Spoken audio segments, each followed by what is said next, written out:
हमारा अगला पड़ाव सांगला है, जो हिमाचल के किन्नौर जिले में स्थित है। शिमला से सांगला की दूरी 214 किलोमीटर है, जिसको तय करने में लगभग 7 घंटे लग जाते हैं। किन्नौर घाटी पृथ्वी पर सबसे खूबसूरत जगहों में से एक है। सेब के बगीचे, फूलों से ढके मैदान, घने जंगल और कुछ सबसे रोमांचक मार्गों की घाटी है। सड़कें पक्की और कच्ची सड़कों का मिश्रण है। पहाड़ों पर बहुत अंधे मोड़ हैं। कुछ जगहों पर तो पहाड़ इतने ही कटे हुए हैं कि वाहन गुजर सके।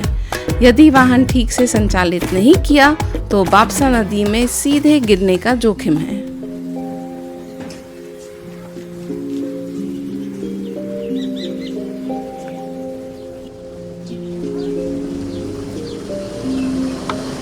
सांगला के रास्ते में सहारण है, जहाँ एक सुंदर भीमकाली का मंदिर है। यह मंदिर देवी भीमकाली को समर्पित है, जो बुशहर राजघराने के शासकों की कुल देवी है। परिसर में एक नया मंदिर है और एक पुराना मंदिर है। पुराना मंदिर 800 साल पहले बनाया गया था। 1905 के भूकंप के बाद मंदिर झुकना शुरू हुआ, इसलिए 1927 में एक नया मंदिर बनाया गया और वहीं देवी की मूर्ति की स्थापना की गई। दर्शनार्थियों को मंदिर में प्रवेश करने से पहले अपना सिर ढकना आवश्यक है। भीमकाली मंदिर की शिल्पकारी हिंदू और बौद्ध शैली का एक अनूठा मिश्रण है। पुराने मंदिर के निचले क्षेत्र में हिमालय की बेटी पार्वती शिव की दिव्य पत्नी के रूप में विराजमान है।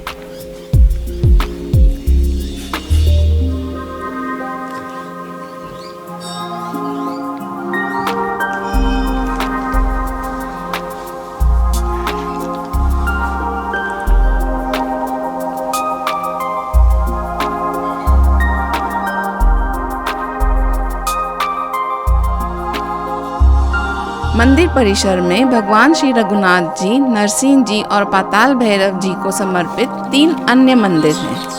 नरसिंह जी सहारण में विष्णु का एक मुख्य अवतार है।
ये 3 द्वार राजा पदम सिंह के शासनकाल के दौरान बनाए गए थे।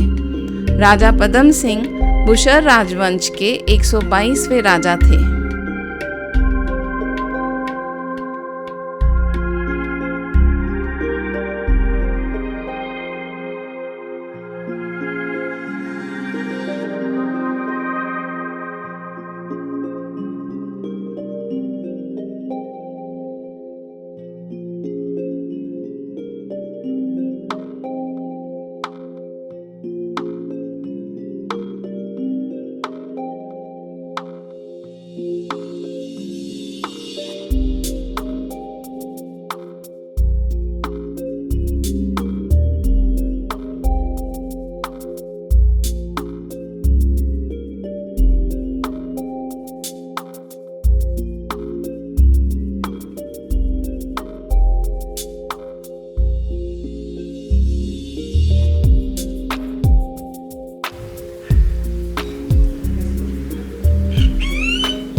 यह संग्रहालय मंदिर के आंगन में ही स्थित है। यहाँ विभिन्न कलाकृतियाँ हैं जो 17वीं शताब्दी की हैं।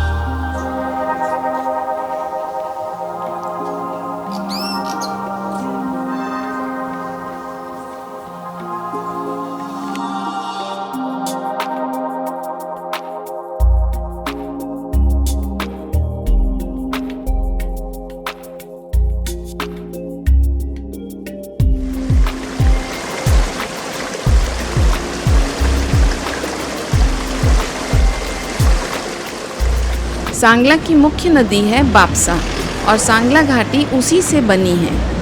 हिमालय के कुछ सबसे खूबसूरत इलाके बापसा नदी के किनारे पाए जाते हैं।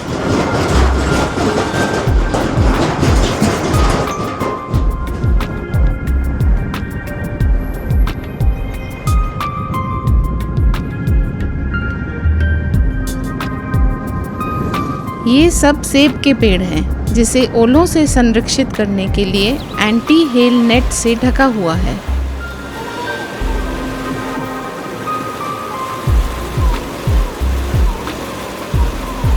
सांगला के रास्ते में घूमने के स्थानों को खोजते समय हमें गूगल की एक प्रविष्टि मिली हवा महल नामक स्थान की। इसने हमें बहुत उत्साहित किया क्योंकि हम सोच रहे थे कि शायद ये जयपुर राजस्थान जैसी इमारत होगी।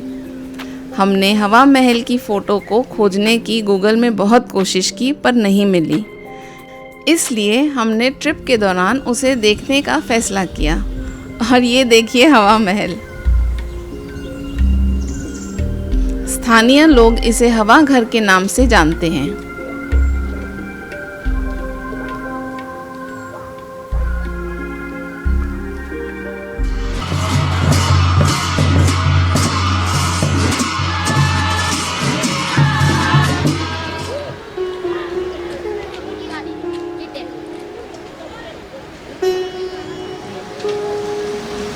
राकचेम के ग्राम प्रधान ने मुझे समारोह को फिल्माने की अनुमति दी।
गांव के देवी और देवता एक लकड़ी की पालकी में बिठाए गए हैं।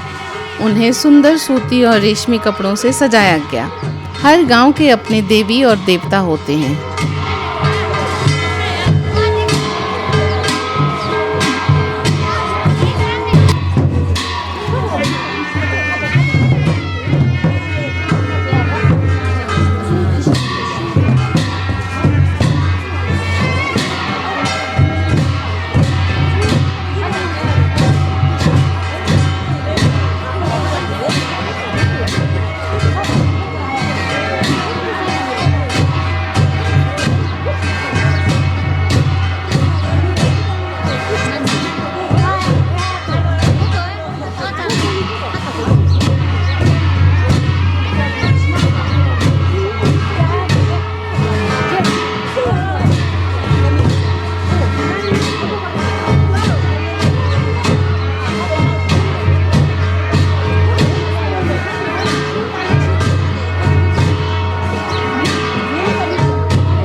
कामरू किला बुशर राजघराने का हिस्सा था। यहाँ राजा का राज्याभिषेक किया जाता था। कामाक्षा देवी मंदिर किले में ही है। ऐसा माना जाता है कि मूर्ति गुवाहाटी से लाई गई है।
किले में ही मूर्ति को दूसरे स्थान पर स्थानांतरित कर दिया गया है क्योंकि पुराना मंदिर आगंतुकों के लिए काफी असुरक्षित है।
बद्रीनाथ मंदिर है जो 15वीं शताब्दी में बनाया गया है और कामरू किले में ही स्थित है। यह मंदिर साल में सिर्फ 2 बार ही खुलता है। भक्तों को मंदिर के अंदर जाने की अनुमति नहीं है। इस मंदिर के आंगन में एक बौद्ध मंदिर भी है।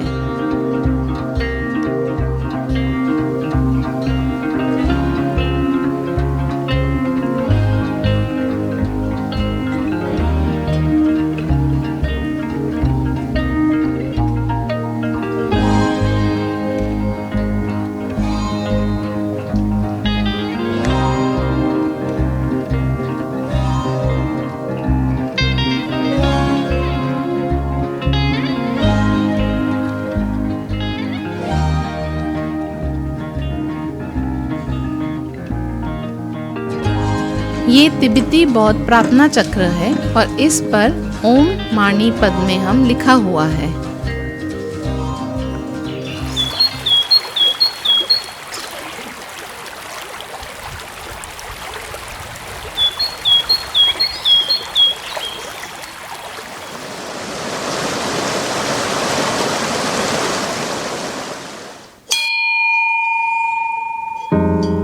चिटकुल भारत तिब्बत क्षेत्र का अंतिम बसा हुआ गांव है और बापसा नदी वहां पर बहती है। आप गांव से चलकर नदी तक आराम से जा सकते हैं। सर्दियों के दौरान गांव के निवासी निचले इलाके में चले जाते हैं क्योंकि चिटकुल पूरी तरीके से बर्फ से ढक जाता है।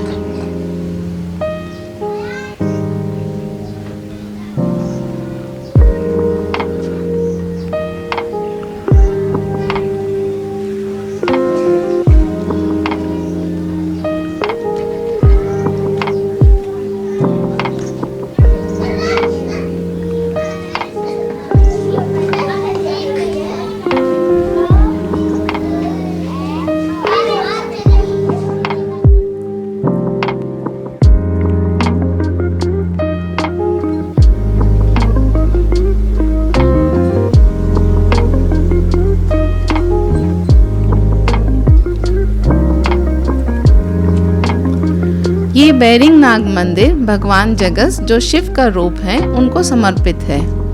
स्थानीय लोगों का मानना है कि भगवान गांव और उसके निवासियों की भलाई का ख्याल रखते हैं।